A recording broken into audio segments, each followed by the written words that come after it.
Good morning, everyone. My name is Nathaniel Casillan. You can call me Nat. I am a licensed financial advisor under AIA Philippines, or formerly known as Film Life.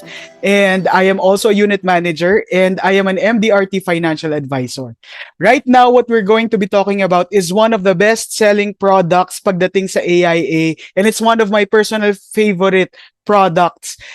It's called AIA Critical Protect 100. It's geared towards health, and we know naman that health is very important no matter what life stage you are, whether you are a single professional or a young parent or malalaki na yung mga anak mo. Health coverage and health protection is needed. So let's get right into it. Let's know more about AIA Critical Protect 100. Again, we'll be talking about AIA Critical Protect 100, a health-focused plan of AIA. Mula nung pandemic, the rise of COVID-19 led us to become more conscious and aware of how very important for us Filipinos yung health. And actually, in terms of financial preparedness pagdating sa health, based on the data, 84% of Filipino adults are not financially prepared. And in terms of having an HMO or health card, only 4% are enrolled in HMOs. So, magkano ba yung cost or yung sakit to get critically sick? Ito yung mga samples na mga top causes of death sa Philippines. Stroke can cost up to 1.8 million. So this came from Insurance Commission, by the way. Heart attack, 980,000. Cancer, 1.6 million. Depende pa sa type of cancer. Hypertensive diseases, 850,000. Pneumonia, 140,000. So these top causes of death, medyo malaki-laki yung kailangan. And sabi nga ng iba, it just takes one critical illness to wipe away an entire life savings. So, tanong natin, ano ba yung current na situation natin ngayon? Is HMO enough? So currently, tulad ng data kanina, only 4% of Filipinos are covered with HMO. And although itong 4% na to, ang average na HMO coverage ay up to 150,000 pesos only. So what does this mean for us?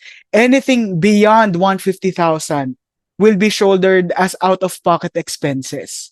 So, for example, ito kanina, nagkaroon ng heart attack, 150,000 will be covered by the HMO. Anything in beyond, yung natitirang 830,000, that's something that's to be shouldered pa by the family. To answer this gap that we have pagdating sa health coverages, kaya nag-devise si AIA Philippines or Film Life ng product called AIA Critical Protect 100.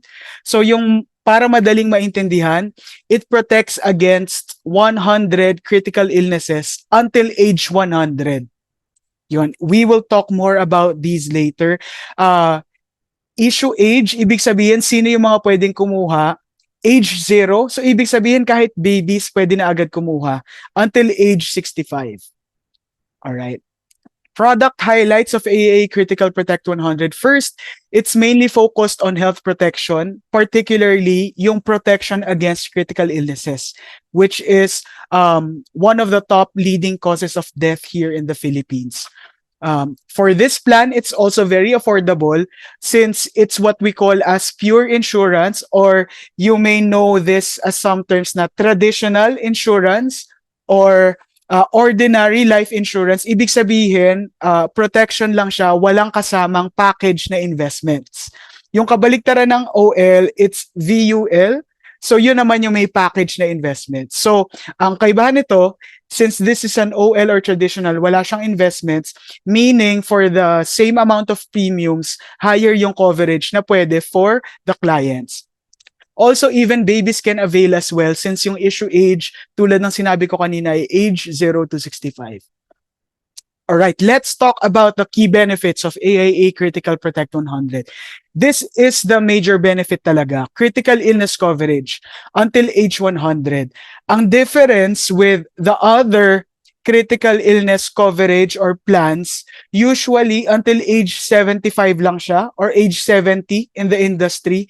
But here, dinevise ni AIA na until age 100 yung coverage. Para kahit na mangyari yung critical illness, age 76, age 80, so on and so forth, ma-pay out at ma-pay out itong critical illness benefit na to. Ibig sabihin, if the client is diagnosed with any of the covered critical illnesses, he or she will receive the lump sum face amount. Okay? So what's in it for you? If magkaroon kayo ng critical illness in the future, for example, you don't need to worry about getting from your savings. Ito yung kumbaga first line of defense natin in terms of protection. You will get lump sum kahit hindi nyo pa nagagastos yung, for example, in this case, 1 million. Ipipay out sa inyo yung 1 million or whatever your face amount is. That can help you with your short or long-term treatment. So, ang pwede rin ibigay sa inyo nito, you can get peace of mind na, okay, whatever it takes para gumaling ako, pag dumating ako sa point na yon, alam kong meron ako mapagkukunan.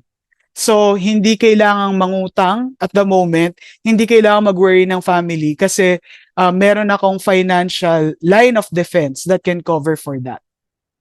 Alright?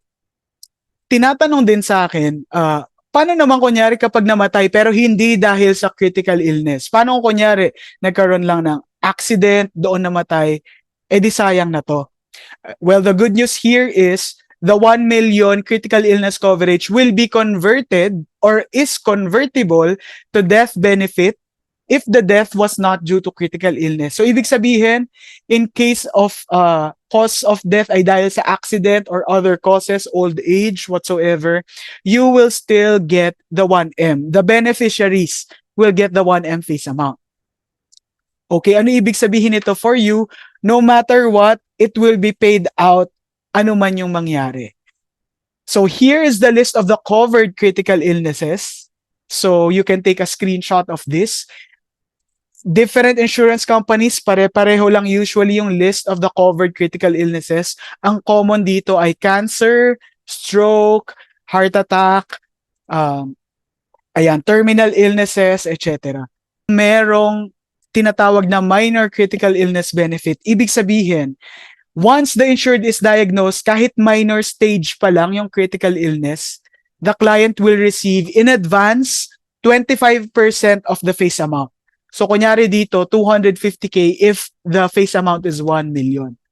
So, ito yung list ng mga covered na minor critical illnesses. Ano ang ibig sabihin nito? Kahit, for example, you can see here yung dito sa gitna, kahit early stage pa lang yung cancer, kung normal lang na major critical illness coverage yung meron, which is the common one in insurance companies, kung yun lang yung meron, pag early stage pa lang yung cancer, for example, baka wala pang maklaim. But because of the minor critical illness benefit, pwede mo na agad na ma-advance 25% of the face amount. So what's in it for you? Panggamot agad, meron ka na agad na financial firepower kahit na hindi pa dumating yung gastos na yon. Ma-treat agad as early as dumating itong mga minor illnesses na to para hindi na mag-progress into critical stage. So if gumaling, edi good. But if mag-progress, for example, into critical stage, yung minor illness na to, that's the time na makiklaim yung 75%. Or yung, in our example, yung 750K. Alright? So far, so good. So that's the minor critical illness benefit. Again, it can help you treat your sickness as early as possible to avoid or prevent further complications. The third benefit, ito optional benefit lang to or optional rider. It's what we call the gender-specific cancer benefit. It provides an additional 50% boost sa claimables if the critical illness is a covered gender-specific cancer. So ano ba yung gender-specific cancer? Do note na hindi any type of cancer. It's gender-specific cancer. So for females, breast, cervical, ovarian, uterus, fallopian tubes, vagina, or vulva cancer. For male-specific, it's prostate, testicular, and penile cancer. So when the cancer is any of these above, an additional 50% will be paid out. So for example, you are a female and ang nangyari ay critical stage na breast cancer. So magkano ang makukuha if your face amount is 1M? So una, you will get the 1M here sa taas, the major critical illness benefit of 1M plus the gender-specific cancer benefit of 500K. So in total, you will be paid out 1.5 million pesos. Okay. So here is the sample for a 35-year-old male client. Okay. So for a 1 million face amount, so this is adjustable, itong 1 million. It can be 1.5, 2M, nasa sa inyo, depende how much coverage you want. Okay, so here is the sample. Again, I shared earlier that optional yung gender-specific cancer. So if you want that or you do not want that, you have power over that. So total premiums, you can see in the bold number dito, no, 30,197 pesos and 50 centavos. Payable for 20 years. So may dalawang payment options for the plan. It could be pay for 10 years or pay for 20 years. Okay, so ito muna yung sample para mas stretched, para mas reasonable and affordable yung premiums. Generate ko muna yung 20 years to pay. But if you want na mas mabilis na mabayaran at matapos yung financial obligation for this, pwede rin naman yung 10 years to pay. Nasa sa inyo yung control over this. So here is the illustration of the benefits. As you can see in the table, on the third column, nandyan yung total annual premium. Kung mapapansin nyo dyan, 20 years lang and after 20 years, naka-zero out na siya. Ibig sabihin, stop na yung whatever payment after 20 years and you are covered for life ng 1M. On the last column, mapapansin nyo rito, major critical illness or life insurance benefit, 1M. Ayan, this one. Ayan, this one. Ibig sabihin, year 1 pa lang, covered na agad kayo ng critical illness na 1M. Kahit na 30,000 pa lang ang binabayaran nyo or whatever modal premium pa lang yung binabayaran nyo. Okay? So starting year 1, you are covered with 1M critical illness or death benefit coverage. Do note lang though na merong, as with any insurance company, no, may 90 days na waiting period for critical illnesses. And I think AIA is one of the shortest. I think sa ibang companies, 6 months. But with AIA, it's just 3 months or 90 days. Ibig sabihin, on the 91st day, fully covered na ng critical illness na 1M. Okay. So, if for example, if the insured is diagnosed with a critical illness while in the middle of the payment period, kunyari, sabihin natin ditong year 9 mangyari yung critical illness. So, 9 years times 30,000, ang binabayaran pa lang ay mga 270,000. The insured will get the full 1M. And lahat ng future payments are waived. So yung year 10 hanggang year 20, hindi na kailangan bayaran. Yan. So that's the benefit kapag magkaroon ng critical illness in the middle of the payment period. What if naman, kahit na nabayaran nyo yung full 20 years, ibig sabihin healthy yung client, which is good, no? Ito yung good scenario kasi hindi natin gagamitin. In this case, ang total na binayaran ay 30,000 times 20 years, that's 600,000 pesos. But the guaranteed coverage is still higher. So kumbaga, ang inipon mo lang or yung binayaran over the 20 years is 600K, but the guaranteed coverage, which will be paid out no matter what, whether critical illness or death, is 1 million. So this is 65% higher than what you have paid sa taas. So this is kapag kasama yung gender-specific cancer. What if tinanggal mo yung gender-specific cancer, yung basic lang talaga? The premiums will be 27,682.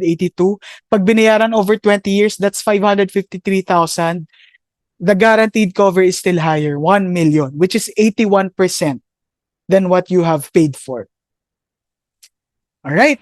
So that's the benefit of AIA Critical Protect 100. Thank you so much for listening. If you have any questions or if you want customized proposals for this, feel free to email me at nathaniel-j.casillan@aia.com.ph and I'll share with you yung customized plan for you.